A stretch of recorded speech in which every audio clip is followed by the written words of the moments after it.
салом тамошобинони гиромӣ, хуш омадед ба шабакаи мо.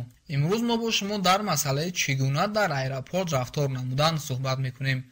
ман медонам ки бисёре аз шумо дар ин масъала хело пешрафтаед ва маълумотҳое ки ҳоло тариқи навор пешкашатон мекунем ба шумо ҳатман ки лозим мешавад.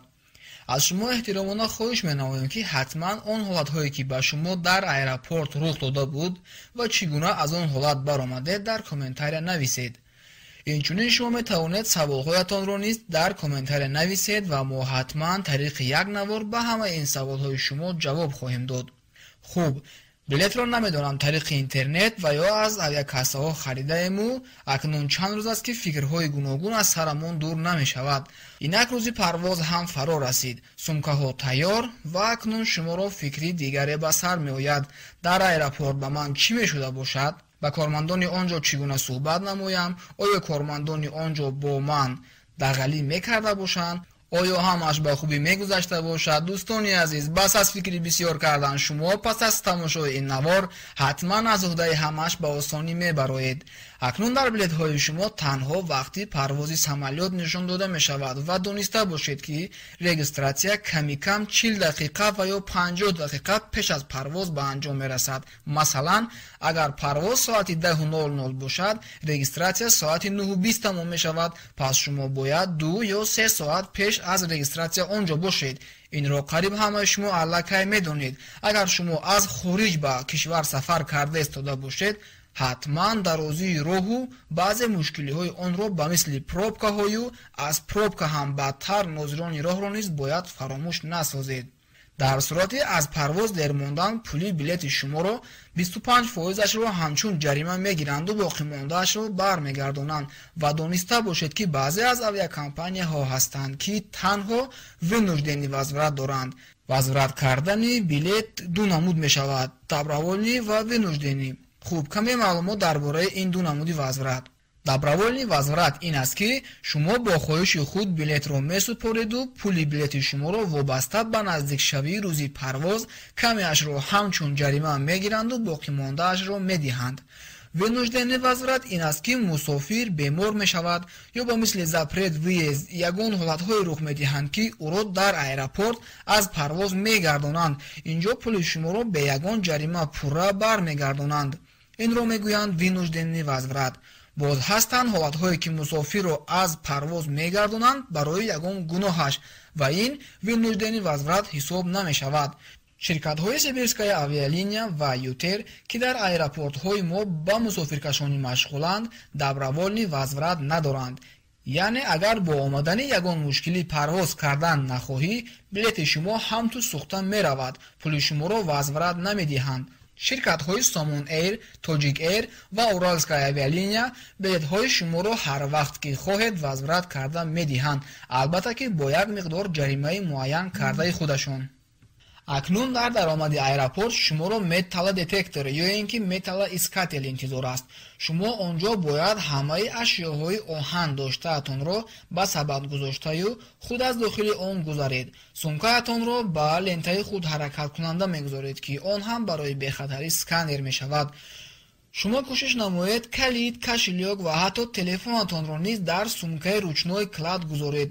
кӯшиш намоед ҳар чӣ ки дар киса доред он ҷо гузоред, чунки шуморо дертар дар кисаат чизе дорӣ бароварда нишон те гуфта мепурсанд ва он гоҳ ту ба онҳо фақат кисаҳои холиятро нишон медиҳӣ. гуфта намонам, ручной клад ин сумкае мебошад ки шумо ӯро бо худ дар салони самолёт мегиред. вазни он барои эконом класс 7 ва барои бизнес класс 10 килограмм муайян шудааст. дар он ҷо аслан ноутбук, видеокамера, ягон чизи шишагин ва ё ягон чизи зуд мешикастагӣ метавонад бошад. инҳоро дар багаж гузоштанро тавсия намедиҳем. дар вақти бор кардану холӣ кардан онҳо шикастанашон мумкин, чунки боркашҳо он ҷо бо сумкаҳои шумо чунон эҳтиёткоранд ки худатон бубинед. ва ҳамчунин шумо метавонед бо худ доруҳоятонро гиред. агар бо худ тифли хурдакак дошта бошед, албатта хӯроки тифлакатонро низ ҳуқуқи гирифтан доред. вале бисёр чизҳое ҳастанд ки барои ручной клад гирифтани онҳо иҷозат нест. ба мисли ягон хел маҳлулҳои обӣ дар флакон чӣ тавре бо русум мегӯянд жидкост аз 100 грамм зиёд набошад. ягон чизҳои зуд оташгиранда ва ё зуд тарканда ба мисли ацетон, лак барои мӯй, лак барои нохун, дезодорант ва мисли инҳо. предметҳои сурохкунанда ва буранда мисли корд, қайчи, атвёрка ва ғайраҳо. ҳамчунин чизҳои аз ҳад зиёд вазнин ки аз вазни муайян шуда барои рӯшнои клад зиёд бошад, ин ҳам мумкин нест. хубаш ба багаж фиристед. ҳеҷ гоҳ кӯшиши бо худ гирифтани чизҳои сурохкунанда ё бурандаро накунед, чунки агар ба даст афтед, аз ҳама хубаш онро аз шумо мегиранд ва безебаш ин ки шуморо барои пурсупос ба шӯъбаи бехатарӣ мебаранд ки фикр мекунам шумо низ дидани он ҷойро хуш надоред. ин ашёҳое ки шумо дар ин қуттӣ мебинед аз мусофирон гирифтаанд ки дар аэропорти шаҳри Лима, давлати Перу мебошад. хуб, акнун он сумкае ки шумо онро ба багаж месупоред, он набояд аз вазни муайяншуда зиёд бошад, чунки барои зиёд будани вазн шумо пули иловагӣ месупоред. барои билетҳои бизнес класс то 30 килограмм ва барои билетҳои оддӣ яъне эконом класс 20 килограмм бепул иҷозат дода мешавад. агар вазни сумкаатон аз ин зиёд бошад, пас шумо ба супоридани пул барои вазни зиёдатӣ тайёрӣ дидан гиред. шумо метавонед барои бехатарӣ сумкаатонро дар аэропорт бо плёнкаи полиэтиленӣ ки стреч ном дорад печонед. ин хизматрасонӣ дар ҳамаи аэропортҳо ҳаст, вале пулакӣ. фарқ надорад ки шумо якум маротиба дар аэропорт ё ин ки якчанд бор. мо тавсия медиҳем ки як нусхаи яъне копияи ҳамаи ҳуҷҷатҳоятонро дар пакет гирифта ба болояш ному фамилия ва рақами телефонатонро нависед ва онро дохили сумкаатон гузоред. дар сурати гум шудани сумкаатон ин кор ба шумо ёрдам хоҳад расонд. ва инчунин як маслиҳати муҳит барои пешрафтатарҳо. тавсия медиҳем ки дар хона ҳамаи ҳуҷҷатҳоятонро сканер намуда ба электрони почтаатон партоед.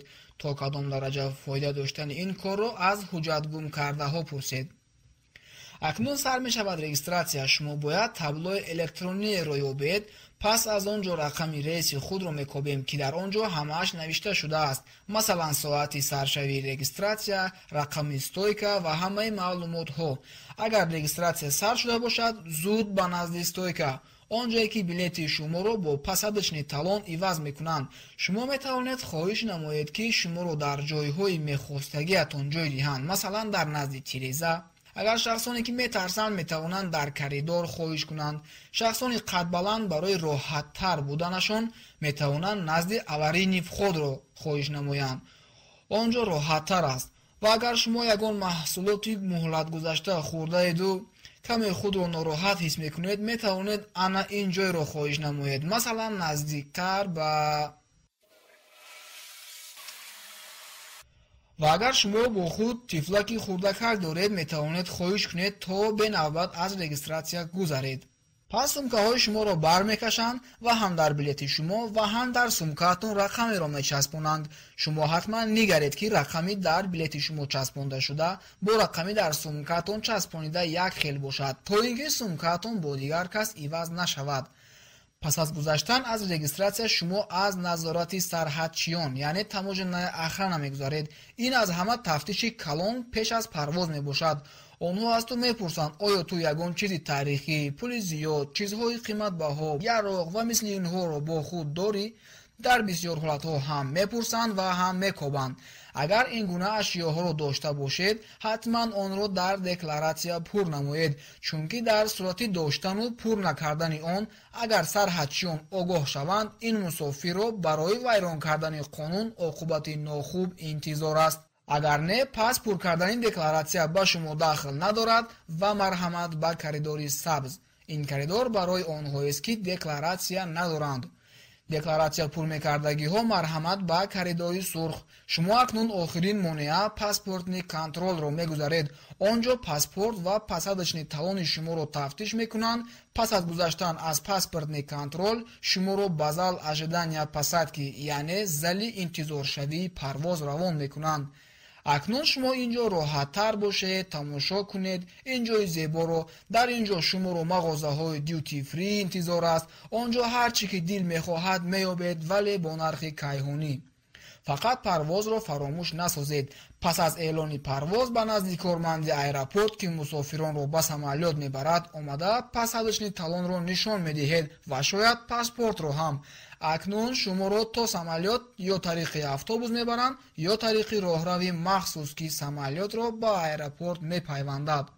пас аз он ки ба самолёт дохил шудед, ҷои худатонро ёбед, ручнӯи кладро ба ҷояш гузоред ва пас аз он ки стюардесса ҳамаро тафтиш мекунад, ба суханҳои ӯ гӯш диҳед.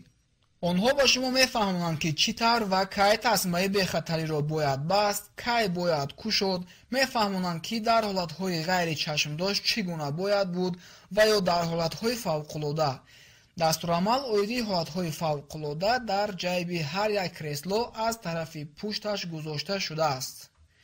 дӯстони азиз, мо дар навори оянда ба шумо қадамҳои аввалини муҳоҷирро аз фаромадан аз самолёт, чӣ гуна муносибат кардан бо кормандони дохили аэропорт, пур кардани мигратсионная карта то тахт намудани ҳамаи ҳуҷҷатҳо барои гирифтани патент мефаҳмонем. барои ҳамин ҳатман обуна шуданро фаромӯш насозед.